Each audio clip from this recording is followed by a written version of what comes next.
Hello friends, welcome to pro talent and I am Nitin Parmar. My dear students, आपका स्वागत है आज के हमारे इस डेली करंट अफेयर मॉड्यूल के अंदर। आई एम श्योर आप ये करंट अफेयर के मॉड्यूल को रेगुलरली फॉलो करेंगे। ठीक है, तो आपको जो भी महत्वपूर्ण इवेंट है उस दिन की, we are picking up around 2 to 3 events. ठीक है, वो 2 से 3 इवेंट के बारे में आपको काफ़ी डिटेल में जानकारी प्राप्त होगी, जो मुझे लगता है कि जो आप कॉम्पिटिटिव एग्जामिनेशन की तैयारी करते हैं उसके लिए ये महत्वपूर्ण मुद्दा बन सकता है। ठीक है दोस्तों, आज हम बात करने वाले हैं India Australia economic cooperation and trade agreement जो हुआ उसके बारे में। We are also going to talk about a merger of HDFC with HDFC bank. ठीक है दोस्तों, ये एक तरीके का मर्जर जहां पे बेटा अपने बाप की संपत्ति पूरी अपने हाथ में ले रहा है, हम उसके बारे में बात करेंगे। And we are not going to miss on what is happening in Pakistan. ठीक है, ये बहुत महत्वपूर्ण बात है। दोस्तों, आगे बढ़ने से पहले हमारी चैनल को सब्सक्राइब जरूर करिएगा, हमारी मेंबरशिप लीजिए। We have a good membership available. ठीक है, जहां पे आपको ज्वाइन करके बटन लिखा होगा वहां से आप मेंबरशिप ले सकते हैं। There are already so many students who have taken membership. Thank you very much in advance for those students who have taken our membership. ठीक है दोस्तों, चालू करते हैं आज का मुद्दा। We start with Pakistan, that's the first point we start with. ठीक है, हमने आगे भी बात करी थी पाकिस्तान के बारे में। ठीक है, जहां पे हमने ये डिस्कशन किया था कि पाकिस्तान में किस तरीके से अलग अलग you can say army general have taken full control of the Pakistan. हमने ऐसा 4 बार हुआ था, चारों 4 बार। ठीक है, अयूब खान से लेकर जनरल परवेज मुशर्रफ, ठीक है, सबके बारे में हमने बात करी थी और किस तरीके से उन्होंने सत्ता अपने हाथ में ले ली उसके बारे में भी हमने डिस्कशन किया था। दोस्तों, आज हम बात करने वाले उस पॉलिटिकल टर्मोइल की जो पाकिस्तान में चालू हुआ। दोस्तों, देखा जाए तो वर्ल्ड की डेमोक्रेसी में कुछ ट्रेंड चल रहा है। जो सबसे पहला ट्रेंड अगर देखा जाए तो वो ये है कि कैसे भी करके सत्ता पे चिपक के रहना है लोगों को, डेमोक्रेटिकली इलेक्टेड गवर्नमेंट के अंदर भी। ठीक है, ओके, कुछ भी हो जाए, ठीक है, they want to stick to that power, whether they can say they have to use their power in a bad way, उनका पावर का मिसयूज करना है, या यू कैन से कॉन्स्टिट्यूशन को अपनी तरीके से इंटरप्रेट करना है, या पीपल के वोटों को कोई भी तरीके से ध्यान नहीं देना है, पीपल के विचारों को ध्यान नहीं देना है। इस तरीके से ये generally you can say system होती है। एक एग्जांपल आपके सामने, डोनाल्ड ट्रंप साहब को जब यू कैन से इलेक्शन में वो हारे तो उनको लगा कि अरे भैया सत्ता तो अपने हाथ में होनी चाहिए। तो उन्होंने ये बताया कि भाई इलेक्शन गलत तरीके से हुआ, तो वहां से उन्होंने ब्लेम चालू किया, अपने लोगों को बोला कि भाई रास्ते पे आइए, रास्ते पे आकर कैपिटल हिल के ऊपर अटैक भी करवाया। ठीक है, तो एक तरीके से सत्ता की भागदौड़ अपने हाथ में रखनी है, किसी को छोड़नी नहीं है। In the same line Pakistan के अंदर भी यही हुआ। ठीक है, जब इमरान खान को यह बात समझ आई कि वो नो कॉन्फिडेंस मोशन में जीतने वाले नहीं है, क्यों? क्योंकि उनके जो अपोजिशन का जो ग्रुप है वो एक तरीके से यूनाइटेड हो गया, एक तगड़ा ग्रुप बनाया, उनके पार्टी के मेंबर्स को भी उन्होंने अपने हाथ में ले लिया। ठीक है, तो अब करना क्या है? अब उन्होंने कहा कि भैया देखिए, ये जो देश है ना, देश को हटाने के लिए, देश को खत्म करने के लिए बाहर की ताकत काम कर रही है। ठीक है, that is what he said, to destroy the country there are, you can say, outsider force which are coming. Now it is not about to destroy the country but to destroy his own party. ठीक है, उसकी खुद की जो सत्ता है उसको हटाने के लिए उनका कहने का यही मतलब था कि बाहर की you can say ताकतें काम करे। बाहर की कौन सी ताकत है? ठीक है दोस्तों, बरसों से हम इंडिया में ये मानते रहे कि पाकिस्तान का दोस्त है अमेरिका। ठीक है, ओके, अब नैरेटिव चेंज हो रहा है। अब पाकिस्तान के अंदर इमरान खान ये बोल रहे हैं कि इंडिया का दोस्त है अमेरिका और अमेरिका हमें निकालने की कोशिश कर रहा है। ठीक है, so it is the friend of India which is USA is destroying our you can say particular front. ठीक है, ऐसा उन्होंने बताने की कोशिश करी। Second trend which is happening in the democratic countries is of nationalism, that is telling that the outsiders are forcing them to remove okay India के अंदर भी नेशनलिज्म का ट्रेंड है, ठीक है, हिंदुइज्म के मेजोरिटी ऑफ नेशन के बारे में बात होती है, ठीक है, हिंदुइज्म के बारे में बात होती है और हिंदुइज्म को ही आगे बढ़ाने की जनरली बातें होती है. What we see in Karnataka is a classic example that some or the other way है ना, they are going against the pluralistic society के बारे में. नाउ जो संडे को हुआ वो पाकिस्तान के स्टैंडर्ड के मुताबिक भी बहुत बुरा हुआ. पाकिस्तान में वैसे डेमोक्रेसी की तो एक्सपेक्टेशन नहीं होती है कि वहां पे डेमोक्रेसी के मुताबिक काम होगा, कॉन्स्टिट्यूशन के मुताबिक काम होगा. हाउएवर जो संडे को हुआ, ठीक है, वो पाकिस्तान के स्टैंडर्ड से भी बहुत बुरा हुआ. क्या हुआ, ठीक है दोस्तों, जब नो कॉन्फिडेंस मोशन की शुरुआत हुई, जब मार्च अगेन से 3 को नेशनल असेंबली में लोगों ने जो लेजिस्लेटर थे उन्होंने डिमांड करा that we want to have a no confidence motion against Imran Khan, ठीक है. तो प्रोटोकॉल ये बोलता है कि 15 दिनों के अंदर मीटिंग बुलानी है. 15 दिनों में इन्होंने मीटिंग नहीं बुलाई, अलग अलग कारण दिए, ठीक है. कोई इस्लामिक ऑर्गेनाइजेशन की मीटिंग चल रही थी नेशनल असेंबली के अंदर जिसकी वजह से उसको डिले कर दिया. फिर वापस जब मीटिंग चालू हुई तो किसी एक ऐसे लेजिस्लेचर की मौत हुई थी तो उसकी वजह से उसको डिले कर दिया. फाइनली ये मीटिंग तो होकर रही, क्योंकि आप कितना डिले कर सकते हो जब आप एक ऐसे नो कॉन्फिडेंस मोशन लेकर आते हो तो आप कितना डिले कर सकते हो. फाइनली एक ऐसे संडे को नो कॉन्फिडेंस मोशन के बारे में बात हुई, ठीक है. अब जब नो कॉन्फिडेंस मोशन के बारे में बात हुई तो जो डेप्यूटी स्पीकर थे, ठीक है, उन्होंने डेप्यूटी स्पीकर का एक से जो नाम है वो आपको कमेंट सेक्शन में मुझे बताना है. जो डेप्यूटी स्पीकर थे उन्होंने एक से एक स्पीच सुनी जो Pakistan Tehreek Insaf party that is Imran Khan की पार्टी के एक प्रवक्ता थे उन्होंने दी. उनकी बात उन्होंने मानी, ठीक है, कि क्योंकि वो भाई साहब ने आर्ग्यूमेंट करा कि ये बाहर के देशों की चाल है, ठीक है. तो ये बात उन्होंने मान ली और उसके बाद, ठीक है, उन्होंने करीबन 2 मिनट के अंदर पूरी नेशनल असेंबली को डिसॉल्व कर दिया. नेशनल असेंबली को डिसॉल्व करने के बाद इमरान खान ने पाकिस्तान की आवाम को एक से एड्रेस किया. उसके बाद वो प्रेसिडेंट साहब को बोलते हैं कि इसको डिसॉल्व कर दीजिए. प्रेसिडेंट भी इसको डिसॉल्व कर देते हैं. Now that turn out to be very interesting, ठीक है. अब ये मुद्दा पहुंचा है सुप्रीम कोर्ट में. क्या पाकिस्तान की सुप्रीम कोर्ट सही तरीके से काम करती है, ठीक है. क्या पाकिस्तान की सुप्रीम कोर्ट कॉन्स्टिट्यूशन को प्रोटेक्ट करने में ध्यान देती है? बिल्कुल देती है दोस्तों, ठीक है. It has been we can say so many times that Pakistan supreme court has taken a stand in favor of constitution and not in favor of political parties, not in favor of army, not in favor of ruling party, ठीक है. that is what they have done which is very good, okay, जो बहुत अच्छी बात है, ठीक है. तो अब पाकिस्तान की सुप्रीम कोर्ट क्या करेगी वो देखने की एक इनसे बात है, ठीक है. एंड मोर इम्पोर्टेंटली जब प्राइम मिनिस्टर इमरान खान ने जब असेंबली डिसॉल्व कर दी तो उनके अपोजिशन लीडर्स ने बोल दिया कि now this prime minister is denotified इसलिए क्योंकि वो अब तो मतलब असेंबली तो डिसॉल्व हो गई है, ठीक है. So he is been repealed as a prime minister. तो वो प्राइम मिनिस्टर से रिपील हो गए. अपोजिशन पार्टी ने अपना केयरटेकर पीएम बनाने की कोशिश करी, ठीक है. इमरान खान भी अपने कोई केयरटेकर पीएम के बारे में बात कर रहे. That is how the scenario is happening. But some of the other way बहुत ही क्लेवर वे में इमरान खान ने एक हमें लगा कि यॉर्कर डालेंगे या गूगली डालेंगे, है ना, पर इन्होंने अंडर आर्म बॉल डाल दी है. अंडर आर्म क्योंकि वो लीगल डिलीवरी नहीं है, ठीक है. तो अब सुप्रीम कोर्ट के ऊपर ही सब कुछ है जो एक इनसे हमें बताएगी. दोस्तों अब भारत में एक मजेदार सा मर्जर हुआ, ठीक है.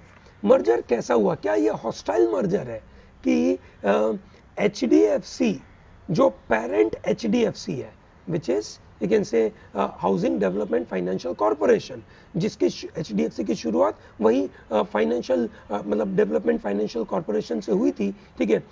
वो company which is a parent company, ठीक है, उन्होंने अपना एक ऑफशूट बनाया था विच इज कॉल्ड HDFC बैंक. आज HDFC बैंक के अंदर पेरेंट कंपनी मर्ज हो रही है विच मीन्स बेटा बाप के बिजनेस को कैप्चर कर रहा है. बेटा बाप के बिजनेस को कैप्चर कर रहा है. क्या वो हॉस्टाइल है? ना, जरा भी हॉस्टाइल नहीं है दोस्तों. HDFC जो पेरेंट है which is housing development Financial Corporation has merged with HDFC Bank. HDFC Bank is one of the largest private sector bank in the country. ठीक है, और HDFC is a housing development financial corporation, मतलब housing loan के market में वो सबसे बड़ी company है. ठीक है, दोनों का मर्जर हुआ and total asset are getting created as 27.24 lakh crore रुपया डेवलप हो रहा है. याद करिए दोस्तों, हमें नेशनल मोनेटाइजेशन पाइपलाइन के द्वारा गवर्नमेंट का प्लान था कि अगले 5 साल में 6 लाख करोड़ रुपया हम इकट्ठा करने की कोशिश कर रहे थे बाई लीजिंग गवर्नमेंट के एसेट्स. 6 लाख करोड़, ये 27.24 लाख करोड़ के एसेट्स है इनके मिलाकर, विच इज ह्यूज. आप समझ सकते हैं कि कितना बड़ा. सरकार अपने एसेट्स को लीज पर देकर कितना पैसा कमाने वाली थी, 6 lakh crore, which is called national monetisation pipeline, which is a part of national infrastructure pipeline. What is national infrastructure pipeline? अगले 5 सालों में करीबन 111 लाख करोड़ रुपयों का इंफ्रास्ट्रक्चर बनाने का वादा है. दोस्तों, ये जो मर्जर हुआ है ना, ये जो मर्जर में parent HDFC is merge with HDFC bank. मैं आपको 10 बार रिपीट करूंगा इस बात को क्योंकि आपके दिमाग में ड्रिल हो जाना चाहिए. सो जो शेयर होल्डर होंगे HDFC के, जो शेयर होल्डर होंगे HDFC के, उनको अब HDFC बैंक के शेयर मिलेंगे. ठीक है, सही बात है, क्योंकि HDFC इज मर्ज्ड ना, उसकी कोई आइडेंटिटी नहीं है. आइडेंटिटी किसकी होगी? HDFC बैंक की. तो HDFC के जो शेयर होंगे विच इज अगेन से करीबन 25 शेयर्स के सामने उनको HDFC बैंक के 42 शेयर मिलेंगे. You understand this? 25 shares of HDFC के सामने 42 शेयर ऑफ HDFC बैंक मिलेंगे. ठीक है दोस्तों, ये मर्जर तो अनाउंस कर चुके हैं. हाउएवर, इसका अभी भी अप्रूवल अलग अलग रेगुलेटरी बॉडी से चाहिए. कौन सी बॉडी से चाहिए? सेबी. ओके, ठीक है दोस्तों, as a law student we must know that what are the regulatory regime. ठीक है, एक तो सेबी से अप्रूवल चाहिए, दूसरा अप्रूवल चाहिए इनको RBI से. ठीक है, क्योंकि at the end of the day it is a bank and the other is developmental financial corporation. ठीक है, सो उनको RBI से चाहिए. और तीसरा चाहिए CCI, that is competition commission of India. ठीक है दोस्तों, सेबी से क्यों चाहिए? सेबी से इसलिए चाहिए कि उनको ये देखना है कि वो जो मर्जर हुआ, ठीक है, क्या वो हॉस्टाइल मर्जर था? जो शेयर होल्डर्स है उनके अधिकारों का क्या, उनके राइट्स प्रोटेक्ट हुए या नहीं हुए? ठीक है, क्या उनको सही तरीके से उनके शेयर्स वापस मिले या नहीं मिले? ये बात होगी, सेबी देखेगी. ओके, RBI क्या देखेगी? RBI ये देखेगी कि HDFC बैंक, ठीक है, जो बैंकिंग ट्रांजैक्शन कर रहा है, ठीक है, क्योंकि बैंकिंग का रेगुलेशन RBI है, ये सुनो, तो जो बैंकिंग का ट्रांजैक्शन HDFC बैंक कर रहा है, ठीक है, उसके साथ ये जो डेवलपमेंटल फाइनेंशियल कॉर्पोरेशन आएगा, जब इनके लोन की सिस्टम HDFC बैंक में आएगी, ठीक है, क्या वो बैंकिंग सिस्टम के मुताबिक है? क्या बैंकिंग सिस्टम को वो प्रॉब्लम तो नहीं करेगा? ये RBI देखेगा. और CCI ये देखेगा क्या इसके द्वारा हेल्दी कंपटीशन बन रही है या अनहेल्दी कंपटीशन बन रही है. दैट इज हाउ CCI उसको देखने की कोशिश करेगा. HDFC के चेयरमैन है दीपक पारेख साहब. ठीक है, उनका ये कहना है कि look, why are we merging.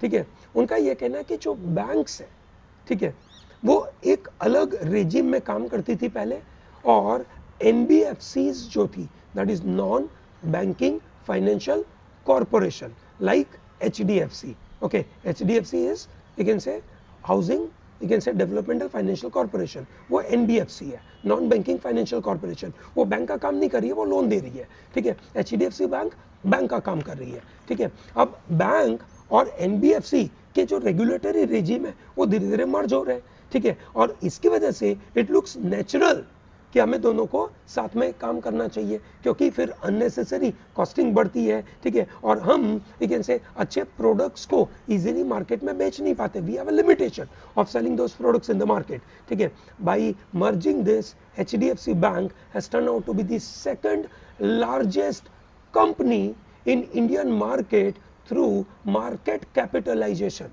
ठीक है, मार्केट कैपिटलाइजेशन के द्वारा नंबर 1 कंपनी है रिलायंस इंडस्ट्रीज लिमिटेड. नंबर 2 कौन बनेगा? अब HDFC बैंक बनेगा. तो पहले कोई और कंपनी होगी नंबर 2 पे? Yes, it was TCS, Tata Consultancy Services was, you can say, number 2 in market capitalization. Now HDFC Bank will become number 2 in market capitalization. You may possibly ask, sir, what is market capitalization? Market capitalization का मतलब होता है number of share of that company multiplied by share price of the company. That is a sort of, you can say, value of the shares in the market. Okay, market capitalization says number of shares of the company in the market multiplied by the share price. वो जो total value बनती है उसको market capitalization बोलते हैं. ठीक है, तो दोस्तों मुझे बताइए वर्ल्ड में नंबर 1 मार्केट कैपिटलाइजेशन के द्वारा कौन सी कंपनी है? ठीक है, चलिए ग्रेट. अब आगे बात करते हैं दोस्तों, India Australia economic cooperation and trade agreement जो हुआ, it is turning out to be historical trade agreement. दोस्तों पिछले 10 सालों में it has happen for the first time कोई डेवलप्ड नेशन के साथ इंडिया ने ऐसा फ्री ट्रेड अग्रीमेंट किया हो. ठीक है, इसको पॉपुलरली बोलते हैं इंड ऑस ECTA. जब आप कहीं पर अखबार में पढ़े तो आपको दिखा जाएगा Ind Aus ECTA. ECTA means economic cooperation and trade agreement. It is free trade agreement. What do you mean by free trade agreement? Free trade agreement का मतलब होता है दो कंट्रीज के बीच में goods, services, capital and people का जो मूवमेंट होगा. ठीक है ना, प्राइमरली ट्रेड अग्रीमेंट है, विच मीन्स गुड्स और सर्विसेज की बात हो रही है ना, not about the people. But goods and services का जो मूवमेंट होगा, ठीक है, वो फ्रीली होगा. There will not be any quota, there will not be any tariff. ठीक है, ओके, और if there is some tariff then the tariff will be quite less. Okay, so ये जो फ्री ट्रेड अग्रीमेंट हुआ वो सभी goods और services का नहीं होता है. जैसे फॉर एग्जांपल हमारा इंडिया और ऑस्ट्रेलिया के साथ हुआ, जिसमें एग्रीकल्चर तो इंक्लूड किया गया, वाइन, फार्मास्यूटिकल इंक्लूड किया गया, बट बोवाइन मीट हमने इंक्लूड किया नहीं है. ठीक है, 2022 में इंडिया ने इसके पहले UAE के साथ भी इस तरीके का फ्री ट्रेड अग्रीमेंट किया था. ठीक है, now we are planning to do this free trade agreement with Israel, Canada, UK, Australia. आपने देखा होगा कल मोदी साहब ने इजरायली प्राइम मिनिस्टर के साथ वर्चुअली बातें करी थी. इंडिया और ऑस्ट्रेलिया देखा जाए तो क्वाड में साथ में, क्वाड विच इज 4 कंट्रीज का ग्रुप है. ये सनो कौन से? America, Australia, Japan and India. We are also member of UNCLOS. Australia के लिए UNCLOS बहुत महत्वपूर्ण है. ओशनिया रीजन के अंदर ऑस्ट्रेलिया को आगे बढ़ना बहुत जरूरी है. ऑस्ट्रेलिया का कैपिटल है, यू कैन से, कैनबेरा. ये पता होना चाहिए. ठीक है, it is a federal parliamentary system. Constitutional monarchy है, उनके मोनार्क है Elizabeth II, queen Elizabeth II. उनके प्राइम मिनिस्टर है स्कॉट मॉरिसन एंड उनके गवर्नर जनरल है mister David Hurley. Okay, it is world's 6th largest country. It became independent from UK in 1901. 1901 में से मतलब UK से वो इंडिपेंडेंट हो चुका था Australia. Australia is a member of United nation, G20 group of nation का मेंबर है, OECD ग्रुप ऑफ कंट्रीज का मेंबर है, WTO का मेंबर है, ऑकस जो एक security grouping, maritime security grouping बनाई गई थी, that is you can say Australia, UK and USA का एक ग्रुप बना है, उसका मेंबर है.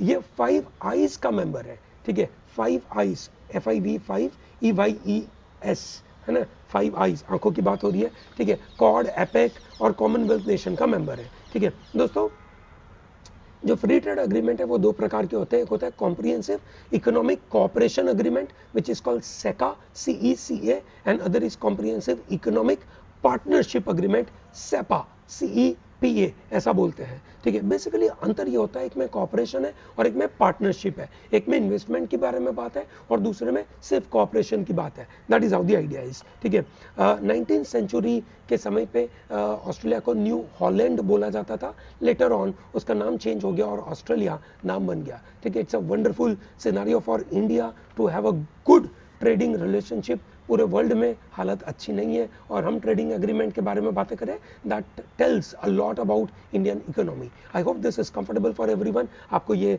सेशन पसंद आया होगा, so don't miss out to like our channel. ठीक है, like this video, subscribe our channel. ठीक है, कमेंट दैट्स वेरी इंपॉर्टेंट, है ना. Like share and comment is a very important point, क्योंकि आप अगर ऐसा करेंगे तो हमें बिल्कुल एक इनसे फायदा होगा and we will be in a position to give you lot of such kind of support. Okay, and don't miss out to purchase ProTalents courses. They are wonderful courses. हमारा करंट अफेयर का course है, हमारे CLAT का IIM IPM के courses है, उसको लेना भूलिएगा मत. Okay, thank you, have a good day.